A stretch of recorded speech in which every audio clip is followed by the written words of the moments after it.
Bagi teman-teman yang belum follow Instagram saya, silakan teman-teman follow Instagram saya karena di Instagram ada informasi menarik dan penting yang saya upload.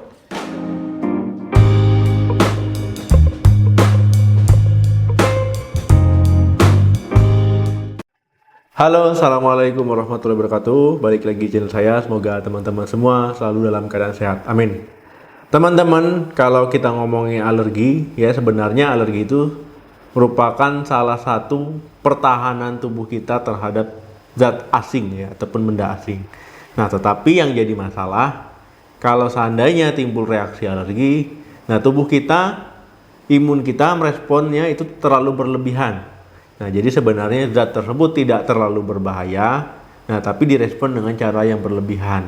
Nah, itulah kenapa teman-teman timbul reaksi alergi, ya jadinya menimbul keluhan. Nah, pada video kali ini kita akan membahas pemicu alergi yang paling umum. Jadi teman-teman ya ada zat ataupun benda tertentu yang bisa jadi penyebab atau timbulnya alergi yang paling umum. Nah, diantaranya yang pertama adalah debu. Nah, jadi teman-teman, debu ini banyak orang yang menganggap sepele hal ini. Ah, debu saja nggak masalah. Nah, debu ini kalau seandainya di rumah, ini kan bisa nempel di perabotan, ya, nempel di misalkan di lemari, di meja-meja, di kasur, di bantal, ya, ataupun di mana saja di rumah teman-teman kalau tidak rajin dibersihkan. Nah, sebenarnya teman-teman, yang jadi masalah di debu ini adalah debu kadang mengandung spora jamur, ya, serbuk sari, kotoran serangga, ya, ataupun kencing serangga, ataupun zat-zat lainnya yang merupakan jadi alergen. Nah, itulah kenapa tiba-tiba ketika teman-teman menghirup, ya, reaksi ringannya bisa bersin-bersin, bisa hidung mampet, hidung meler, ya, ataupun jadi gatel-gatel ya di saluran nafasnya. Nah, itulah kenapa kalau terhirup debu bisa menimbulkan reaksi alergi. Nah, teman-teman ya sebaiknya kalau teman-teman memang alergi terhadap debu, sering bersin-bersin ya ketika membersihkan sesuatu benda, ya itu pakai penutup wajah atau masker maksudnya ya, dipakai supaya tidak terhirup debu secara langsung. Nah, jadi tetap rajin dibersihkan area rumahnya termasuk di dalam rumah. Yang kedua, tungau. Nah, jadi tungau ini juga bisa menjadi timbulnya pemicu alergi teman-teman. Karena tungau ini dia memakan sel-sel kulit mati. Nah, makanya ya tungau ini banyak ditemui di kasur-kasur ya, di tempat tidur, di spray ya, di bantal ataupun diguling ataupun di selimut. Karena dia memakan sel kulit mati teman-teman. Nah, jadi teman-teman ya memang harus rajin-rajin membersihkan kasurnya, spraynya ya. Jadi rajin dicuci, misalkan seminggu sekali ataupun 2 minggu sekali itu dicuci. Nah, tungau ini dia menghasilkan kotoran. Nah, kotoran ini kalau seandainya terhirup oleh kita, ya akhirnya ini merespon sistem imun kita untuk bereaksi. Ya, dianggap sebagai alergen dan berbahaya. Nah, itulah timbulnya alergi karena tungau tadi. Nah, jadi teman-teman ya, tungau juga bisa menjadi penyebab paling umum, paling sering timbulnya alergi. Yang ketiga, hewan peliharaan. Nah, jadi teman-teman, hewan peliharaan juga bisa menjadi pemicu timbulnya alergi yang paling umum. Nah, hewan peliharaan itu biasanya hewan peliharaan yang berbulu ya. Nanti bulunya rontok, misalkan anjing, kucing ataupun lain-lainnya. Nah, karena di bulunya ya itu mengandung protein dari air liurnya ataupun urinnya ya. Nah, itulah yang akhirnya nanti ketika teman-teman terhirup itu bisa memicu reaksi alergi ataupun timbulnya alergi. Nah, kalau seandainya hewannya miara ikan, ya itu nggak apa-apa ya. Nah, ini yang ditakutkan adalah hewan-hewan yang berbulu yang nanti bulunya bisa rontok. Yang keempat, telur. Nah, telur teman-teman ini adalah makanan ataupun bahan makanan yang paling sering kita temui, yang gampang kita temui di sekitar kita. Ya, jadi telur ini mengandung protein ya yang sangat dibutuhkan oleh tubuh kita. Nah, tapi teman-teman tidak sedikit orang yang mengalami alergi ketika makan telur. Nah, yang jadi masalah ini adalah putihnya ya, kandungan proteinnya. Nah, ini biasanya yang alergi itu paling banyak anak-anak dibandingkan dengan orang dewasa. Nah, jadi teman-teman kalau teman-teman memang alergi terhadap telur, ya baik telur bebek, telur ayam, ya ataupun telur unggas lainnya, ya sebaiknya dihindari.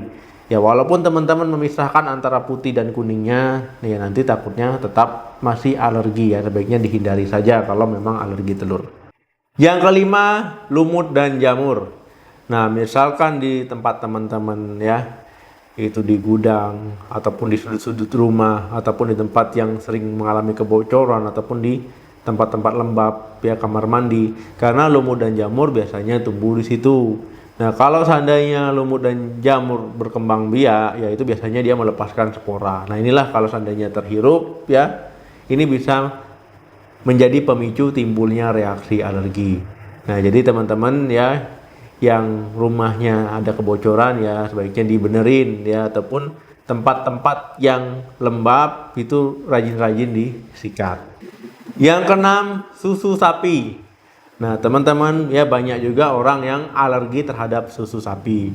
Nah, alergi terhadap susu sapi ini bisa disebabkan oleh protein yang terkandung di dalamnya.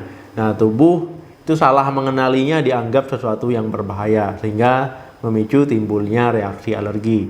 Nah, jadi teman-teman ya, kalau memang alergi terhadap susu sapi, sebaiknya hindari produk susu sapi ya beserta turunannya, misalkan keju ya, susu itu sendiri, kemudian es krim, ya apapun yang ada hubungannya dengan susu sapi ya sebaiknya dihindari.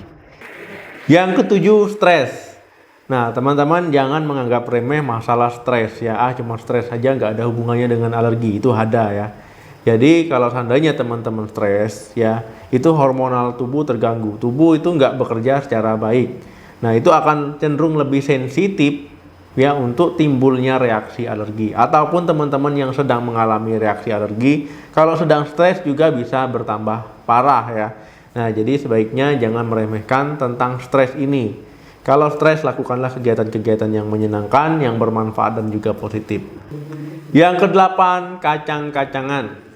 Nah, teman-teman, kacang-kacangan ini juga bisa memicu timbulnya reaksi alergi. Ini penyebab paling sering juga ya.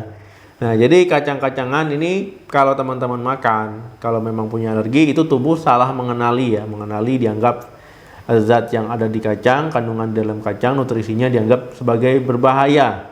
Nah, akhirnya timbullah reaksi alergi.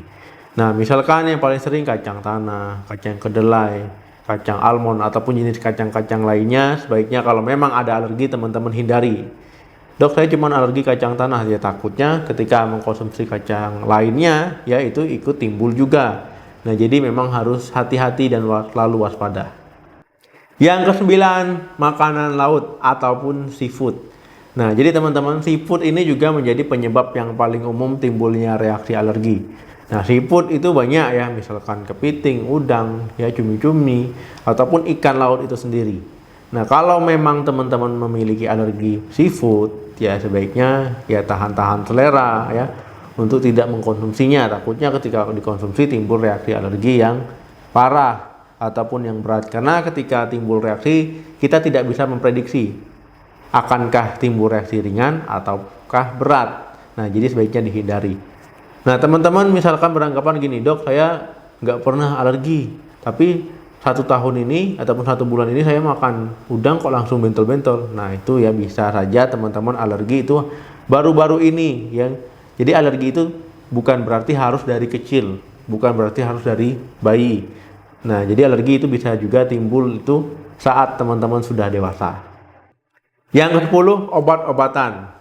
Nah, jadi teman-teman, obat-obatan juga bisa jadi pemicu timbulnya reaksi alergi.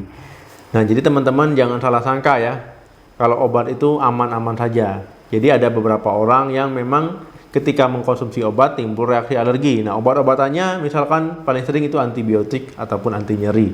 Nah, ketika teman-teman memang alergi obat-obatan tersebut, ya sebaiknya diingat dan dihindari.